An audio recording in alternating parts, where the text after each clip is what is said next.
Hello, welcome to my channel. In this video, I'll be showing you how you can integrate Microsoft Azure database to an enterprise architecture platform. Let me share my screen. Let me show you the architecture of what we are going to do.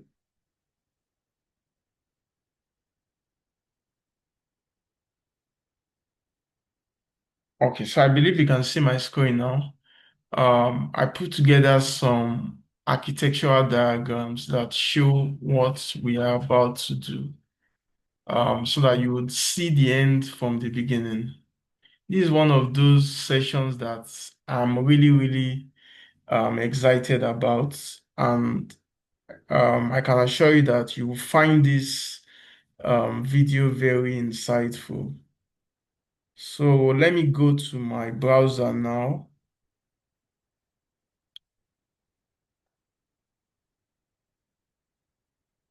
Yeah, so as I said earlier on, we want to integrate a database, an Azure database with our EA platform. When many people look at enterprise architecture, what makes it great is the ability for you to synchronize data across different departments, different applications, different systems in an organization in a centralized repository. So when we are talking of enterprise architecture, integration, synchronization is very important. And many organizations have their data, their primary source of truth is in Microsoft Azure, whether it's Office 365, whether it's app services or what have you. So they rely on Microsoft for everything.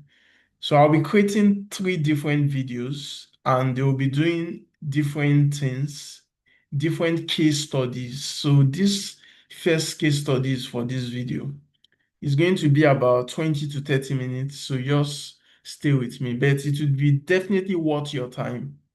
I mean, before I started this video, I didn't see something like this on the internet, on YouTube. So it tells you that it's something that is very huge. So the first thing you need to have is you need to have your database ready. Because of the length of the video, I already created my database and I already added data in my database. So that's one of the prerequisites. So I already have that ready over here. As you can see, yeah, so this is not something that is difficult. So just go to Azure, search for Azure database for MySQL, and you can just start with that. Then we are going to be starting with Logic Apps.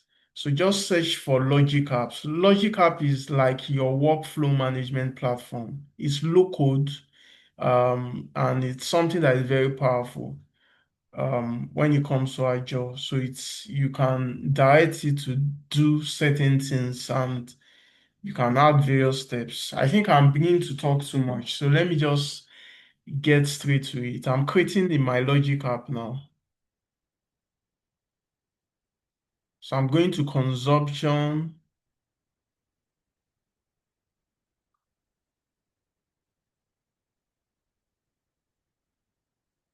So my resource group.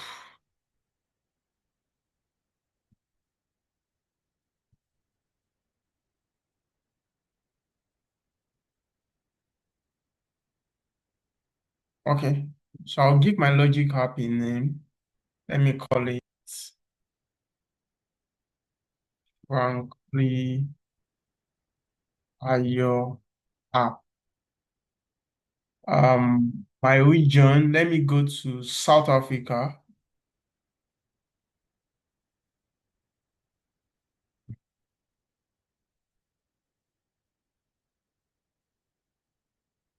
South Africa North.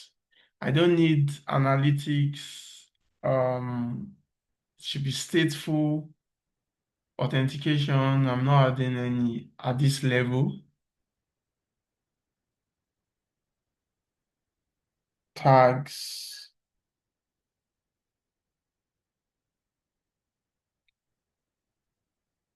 Okay, so it's validating now. By the time we are done with this, you will have a clearer understanding on what I want to achieve. Or if you've never heard of Logic App before, you would this is like a crash course on Logic App. So wait while it's validated. So it's almost done now. So I'm clicking on create now. So I'm creating my Logic App now. So if you have worked with process maker, if you have worked with when it comes to workflow, anything that can help you with workflow management, Logic is something similar to that.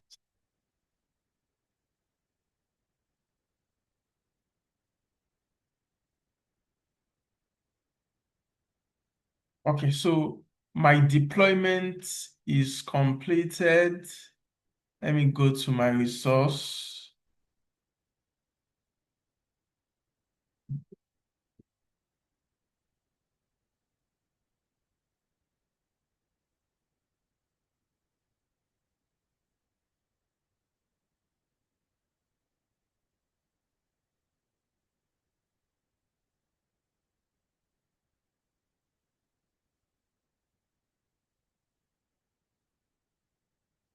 Okay, so we are done with that. Sorry, I was having issues with my eh, earphone. I think I might just have to remove it. Um, okay, so I hope you can still hear me. I've removed my earphones. Let me stop sharing and let me reshare. I don't know what's happening.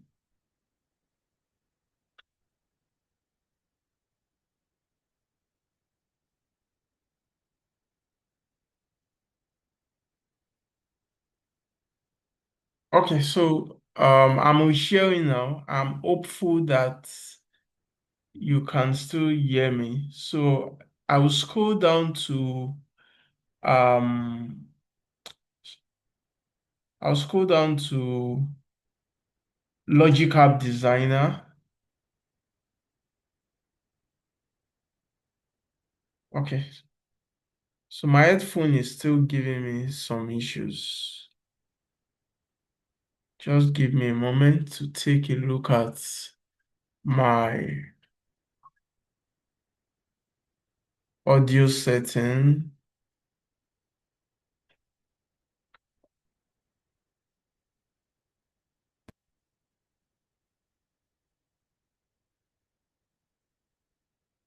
Okay, so I think it should be better now, hopefully. Okay, so this is the Logic App Designer. So Logic App, we have different development tools. We have the designer, we have the code view, and we have templates. So as I said earlier on, we want to integrate our Azure environment with our enterprise architecture platform. So it depends on what you want to do. Logic App have several connectors and triggers, built-in tools that you can use. You can leverage Microsoft Graph API. You can also use a couple of other built-in connectors. So I'll be adding a trigger first. I hope um, someone is understanding me. So I'll be adding a trigger. A trigger is, I mean, as the name implies, you just want to, when we are talking of triggers, we are talking about certain events. So when some events happen, you want certain things should follow. So my trigger, I will scroll down and I'm going to choose, I'll search for my SQL.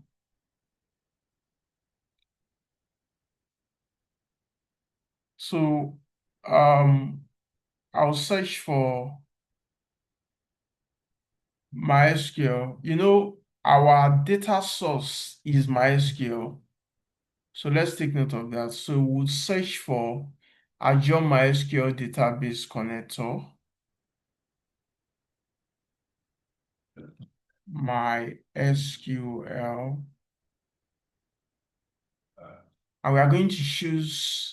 when an item is created. So what we are doing is that um, if we are integrating our Azure database to our EA environment, and we are not just doing that, we are doing it in such a way that when there's a change to the database, it automatically sends a trigger that will reflect in our EA platform.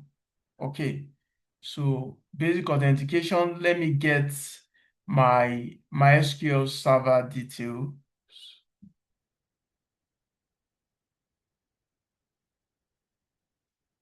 Let me fetch my server, MySQL server. Okay, I can just get it from here.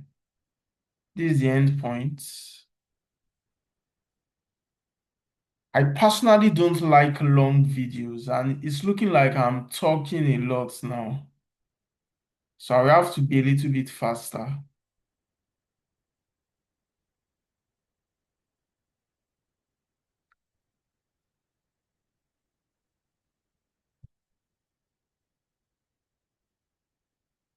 Copied the database name,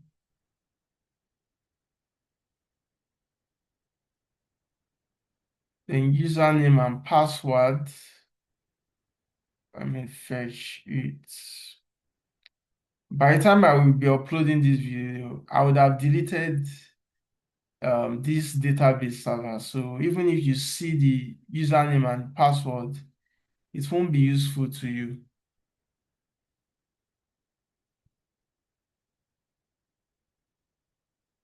Username, logic app, password. So we can encrypt connection, can encrypt the connection. Then we can create, yes, I think we are good. Basic, yeah, that's fine. Okay, so I've created the connection.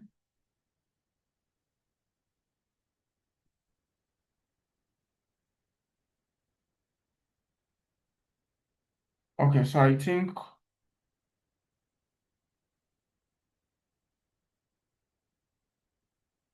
okay, I made a mistake um in the username. The username should be logic admin, not logic app. So create new.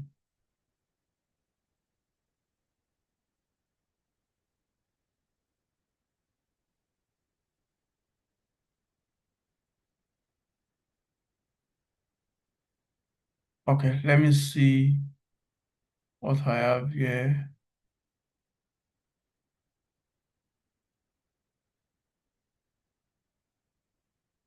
Okay, the database name. I entered the server instead of the name. So the database name is DB. Don't mind me.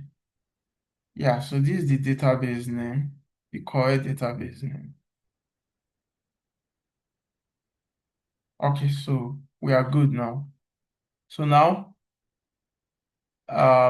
let's select our server.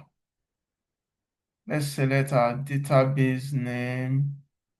Now, the table name, this is the catch. If you should enter the table name directly, you might have issues. So you need to enter the database name dot the table name.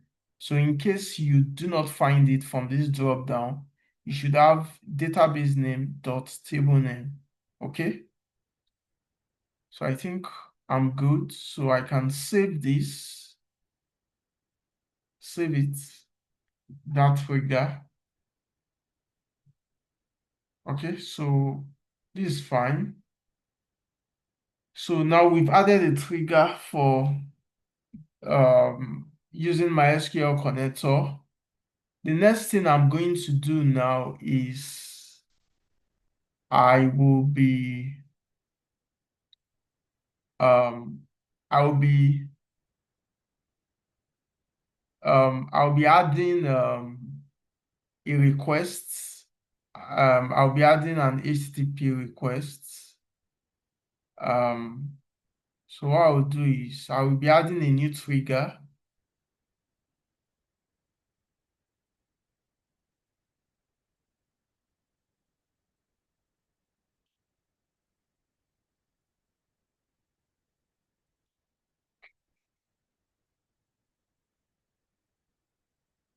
Go to action. Okay, so even before I do that, let me go for compose. So for my inputs, let me search for what I'll be pasting here.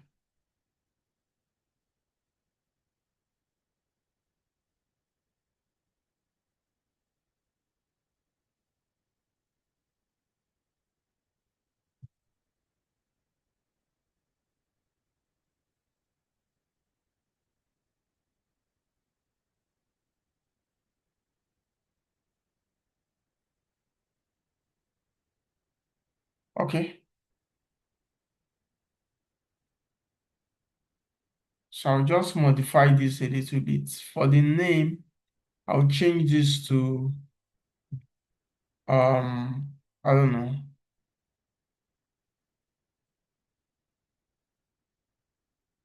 So since I'll be fetching from the database, I can just leave anything here for now. For short name, I can change this to frankly one. Then description, I will also be fetching from the database, so I can leave anything here for now. Okay. So I think this is fine.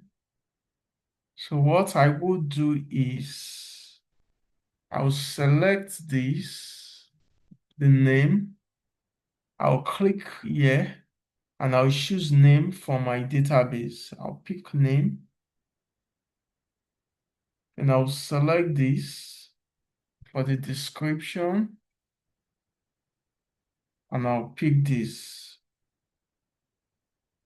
You can see that I created a column called created at in my database. So these are the columns in my database. If you want the integration to be completely automated, when there's a change in your database, it should automatically reflect in your EA platform. Then you need to create this because this timestamp is what um, Logic app will use to know if there have been an update. Okay? Okay, so you can see the code view, the reflection here as well. So I can save this. Um, so let me go. I can save this. The next thing I'll be doing is I'm trying to make this very simple. In the other videos, I would tell you how you can I'll be more expansive on some of these things. So we are now going to be adding another HTTP where we'll be sending the requests to Essential Cloud.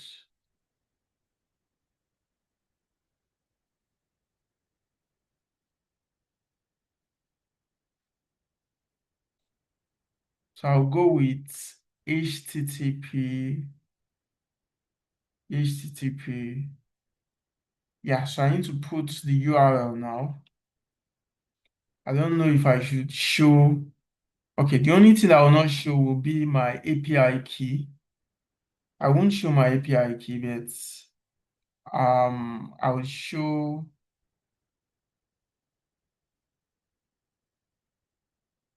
So let me copy my URI.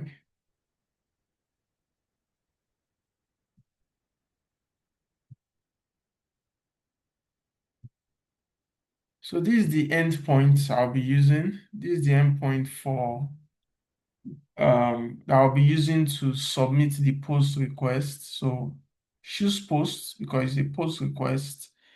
Then for my headers, let me just copy all the relevant headers. Um,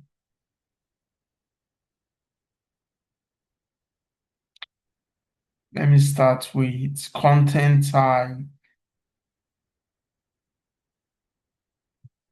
applications like JSON. Let me just copy and paste because of time. I really hope I'm not just performing a demo because it's important that we know what we are doing. That's when we would appreciate what is being done better. But if I should start to explain and start to describe what is being done, we might spend a lot of time. So I will also be adding authorization, the authorization header.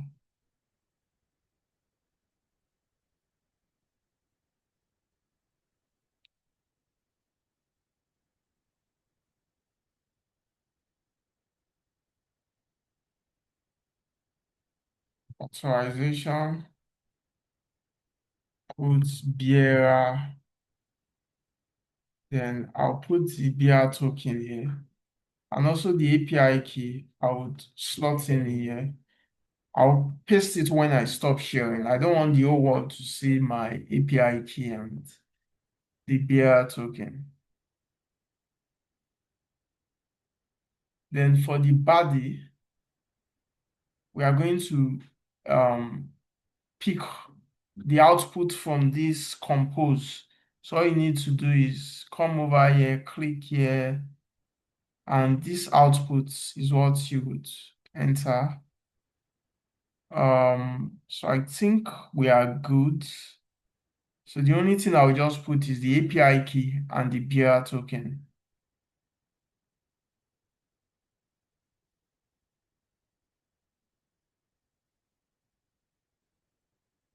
Yeah, API key, the bearer token.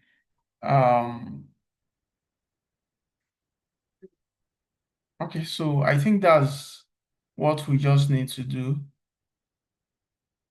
Then let me go to another tab and so that we can force the trigger just over here. I would try to log into my database and try to add a new item just before I save. Okay, so let me see if I scroll down, will people still see it? Okay, so I will paste it. I'll stop sharing. I'll paste my API key as well as a bearer token. Then I would save and run it. So let me stop sharing.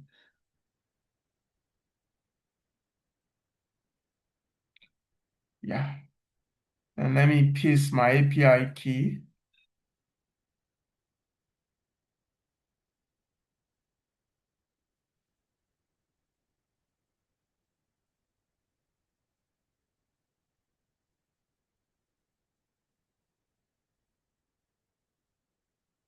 Then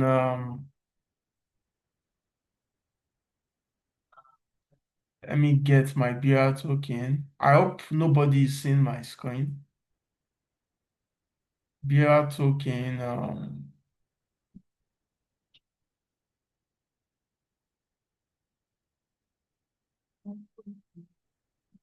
Okay. So I'm pasting my bearer token now. So in our third video, I'll be showing you how you can ensure that this bearer token, you can have it integrated as part of the workflow instead of using Postman. So I'm currently using Postman to get the BR token, but that's not best practice. So I'll be showing you that. So I think I'm good. API key, content type, URI. So I think this is fine. Let me save this.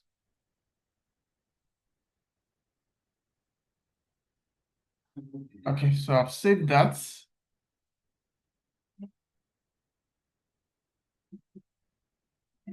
Yeah, that has been saved. Let me share my screen back now.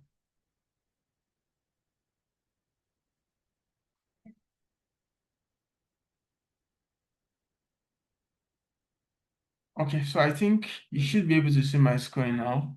So I'm going to run it now. I think um we have our, let me close this. We have our workflows ready. So this is for the database. It keeps track of when an item is created. It uses the created at column so that immediately it senses that a new item has been created, then it triggers a message to compose. Then compose uses details of that new row to form a JSON um, document that is in line with the syntax of Essential Cloud. And when that is done, then it sends an output to the HTTP trigger, which then sends a request to Essential Cloud endpoint to submit that data to Essential Cloud. So I'm going to be running it now. I'm going to be running it, but before I do, let me just try to ensure that I have share access to my database. So let me just get my um the command I'll be using for that.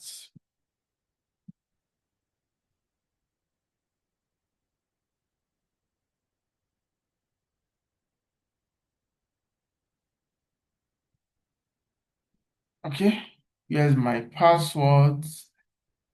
Please thank God this will not show on the screen.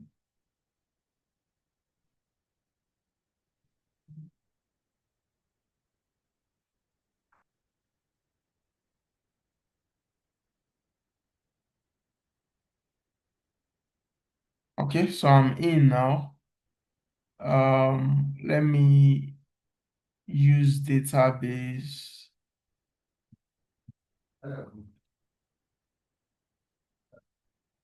Yeah, so database has been changed.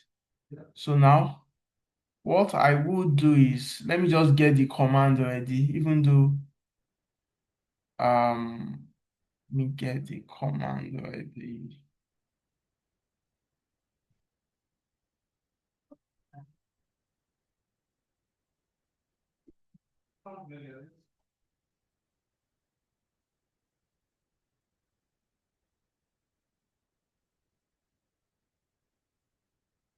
Okay.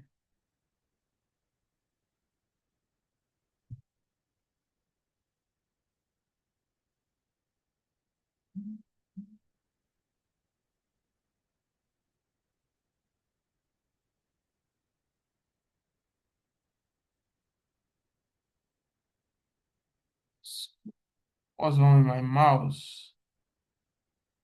Paste. So I won't hit enter now. So I'll come over here. I will run the workflow.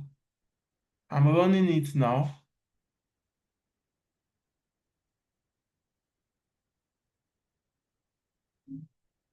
Okay, so I will go to run history. Oh God. I don't know what's happening to my mouse. Run history.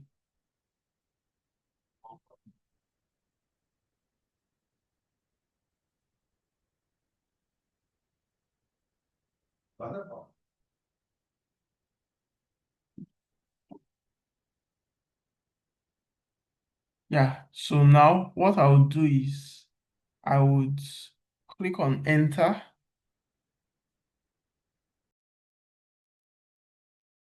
Yeah, so I was using the wrong API key. I'm going to update it now and hopefully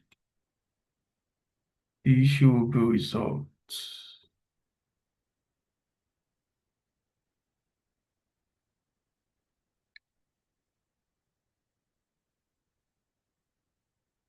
Even if you see this API key, it's fake. So um, let me paste it, but let me stop sharing before I paste it. Even though I know there will be no issue. Then let me also update my bearer token.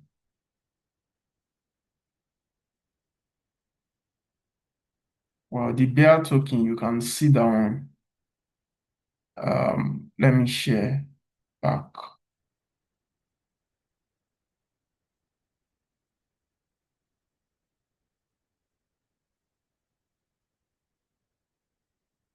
So before I update the bearer token, let me go over here and change this to it,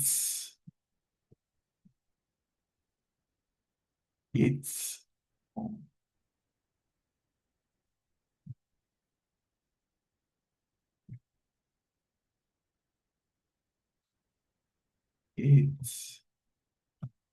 it, yeah.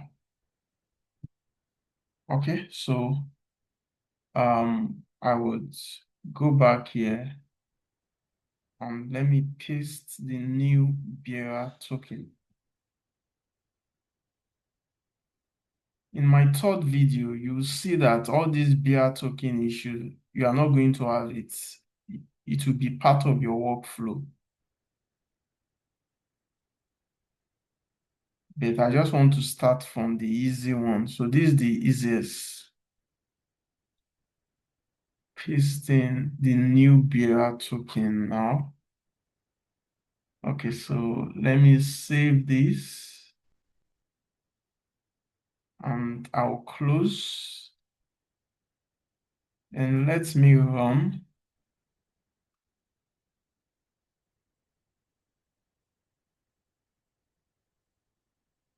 And let me enter. Then let me go to my run history.